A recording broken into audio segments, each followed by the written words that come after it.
All right, kiddos, first things first. Good morning or good afternoon, depending on the time that you are watching and listening to this. I hope that your quarantining is going as smoothly as possible. I hope you are all safe and doing well. I hope you are all healthy and that your loved ones are healthy as well. Before I start this, just know that we are here for you, Miss Cornford, myself, anyone associated with Ridgeview High School. We're always here for you. So, any questions, any resources that you need, please don't hesitate to come see us. Please don't hesitate to ask us. We're here for you, and we want to make sure that you are all taken care of. Welcome to my screencast. A couple things that we're going to be going over today, as you can see on your screen right now. Just a quick little recap on what we talked about last Monday with the Holocaust. And then we're going to introduce ourselves today to the creation of Israel and how that plays out with relationships in the Middle East. Also, in this folder that I've uploaded in Google Classroom, you'll be able to find a PDF of the book, the chapter and the section from the book. I believe it's chapter 32. I think I'm incorrect in saying that, but doesn't really matter because you now have a PDF copy of that chapter on the Holocaust. So I'll be able to upload that. That'll all be in our folder for this week. And let's go ahead and get started and let's take a look at what we talked about last week. So we started with the Holocaust last week, and we talked about during the Holocaust how Hitler's Nazis killed 6 million Jews and 5 million other, quote, non-Aryans, unquote. And a lot of this was because Hitler wanted that pure race of people. That was what the Aryan race wanted. Some stereotypes of that: blonde hair, blue eyes. But please understand that during this Holocaust, it was much more than just Jewish individuals. This is going to target Slavs, Soviets, Gypsies, homosexuals, the handicapped. All of those individuals, including others, are going to be targeted for extermination. Now, extermination being a fancy way of saying death. And in order to carry out this plan, I guess you can call it, Hitler is going to take several different steps. And one of the first steps he is going to take is going to be the Nuremberg laws. And with the Nuremberg laws, which are going to be passed in 1935, you're going to see Jews be deprived of their rights to German citizenship. It's also going to forbid marriages between Jews with non-Jews. Now, these laws are passed, and later on, it's also going to limit the kinds of work that Jews could do. Again, a common theme that I like using with all of you is going to be the snowball effect, right? You start with a small snowball at the top of the mountain, and as it rolls down, it gets bigger, it gets faster, it gets more dangerous. These were small things, but ultimately, when you combine a lot of small things, it turns into something much larger, and that much larger thing is going to be the Holocaust. Now, when Nazi leaders were first planning all of these things right here, one of the big things that they were going to have to deal with was pushback from people. One of the first instances of pushback is going to come from a young kid, 17 years old, a Jewish youth from Germany who was visiting an uncle in Paris. And while this kid was there, he received a postcard from Germany that stated that after 27 years, his father had been deported to their homeland of Poland. That kid was angry. He wanted to avenge his father's deportation. So he's going to find a German diplomat there in Paris, shoot and kill him. So when Nazi leaders heard this news, they launched a violent attack on the Jewish community. And on November 9th of 1938, you're going to have the Nazi troops attack Jewish homes and businesses and synagogues all across Germany. And they're going to murder close to 100 Jews. This is going to be known as Kristallnacht, Night of the Broken Glass.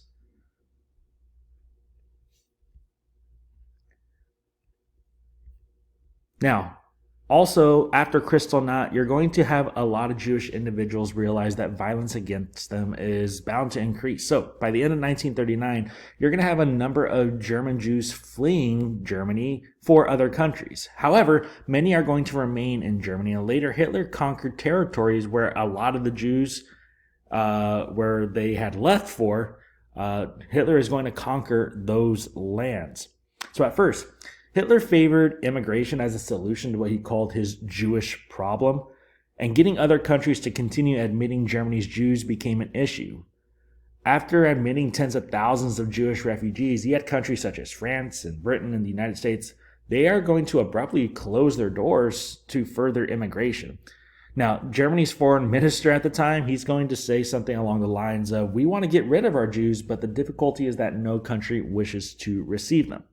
So when Hitler found that he could not get rid of Jews through immigration, he put another plan into effect, and he's going to order all Jews in all countries under his control to be moved to designated cities. In those cities, the Nazis herded the Jews into dismal, overcrowded ghettos. These were going to be segregated Jewish areas. And the Nazis then sealed off the ghettos with barbed wire and stone walls, and they had hoped that the Jews inside would starve to death or die from disease.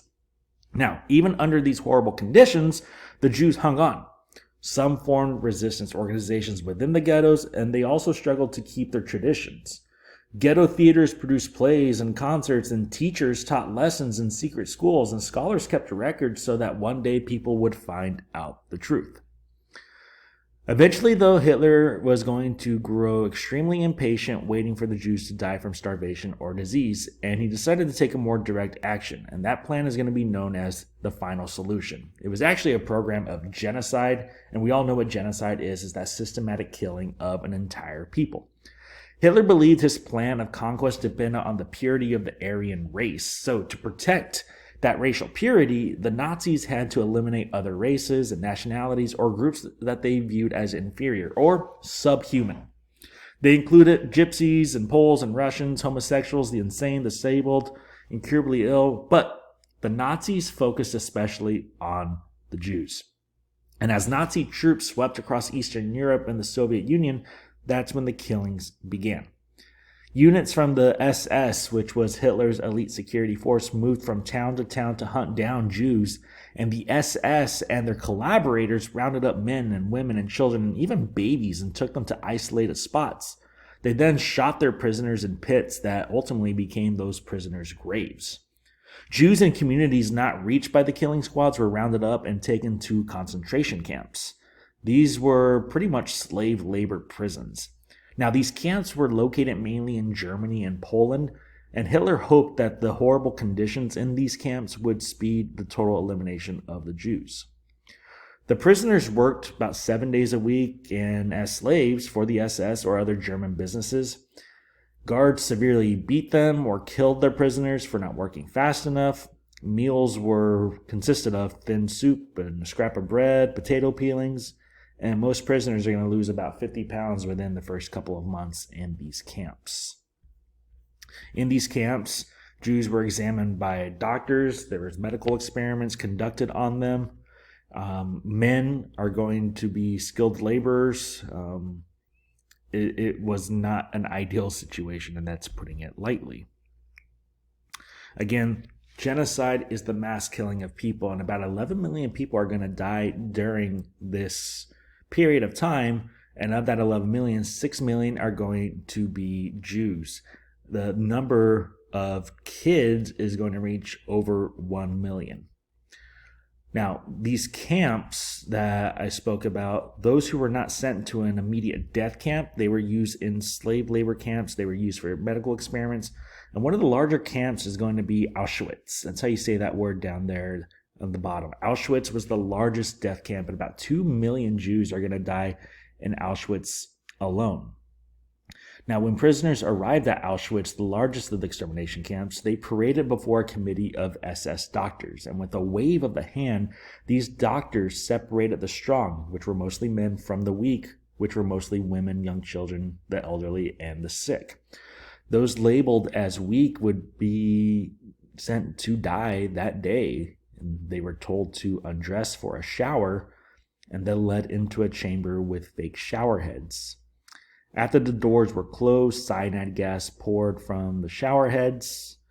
All inside were killed in a matter of minutes, and later the Nazis installed crematoriums, or these large ovens, to burn a lot of the bodies. This should be disturbing for a lot of you because it is disturbing. This is a very difficult thing to learn about. This is a very difficult thing to try and understand. But we shall do our best to try to understand it because we need to make sure that we do not allow something like this to ever happen again.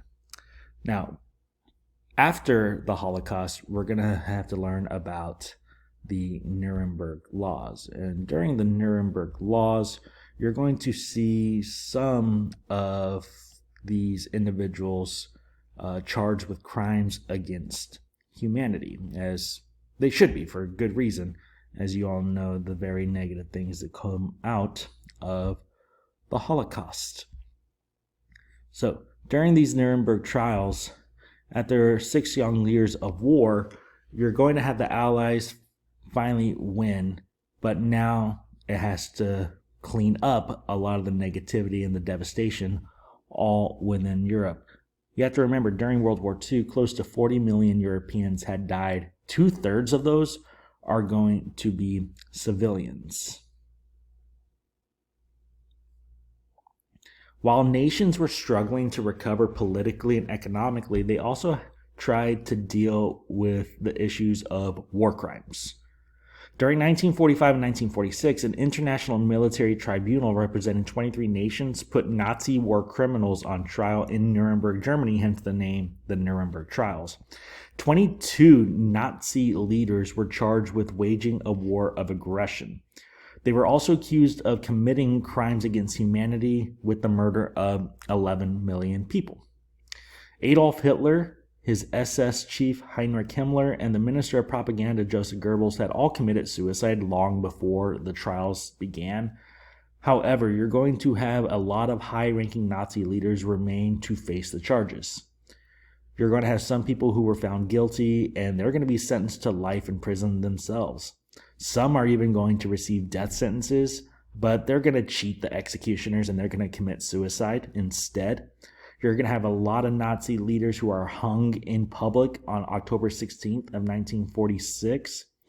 Out of all these individuals who ended up becoming, or who ended up dying and being sent to their deaths, not a lot showed remorse. In fact, only one really expressed remorse and showed some sort of sorrow for the pain and suffering that they caused. The bodies of those who were executed were burned at a concentration camp.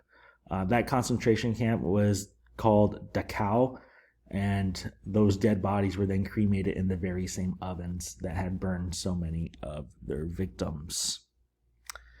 We're going to end it right there for today. That's about 13 minutes long. Again, I hope you're all doing well. Expect another one of these videos in the next few days. We'll be talking about some more of the notes that are in your packet. We'll go over the Declaration of Human Rights. We'll talk about the creation of Israel, and then we'll end it with a lasting peace and whether or not that is still occurring. Again, I hope you're all doing well. Please take care of yourselves. Please stay healthy. Please make sure you're doing everything you can to stay inside as much as possible. I miss you all. I hope you're well. Take care, and I'll talk to you soon.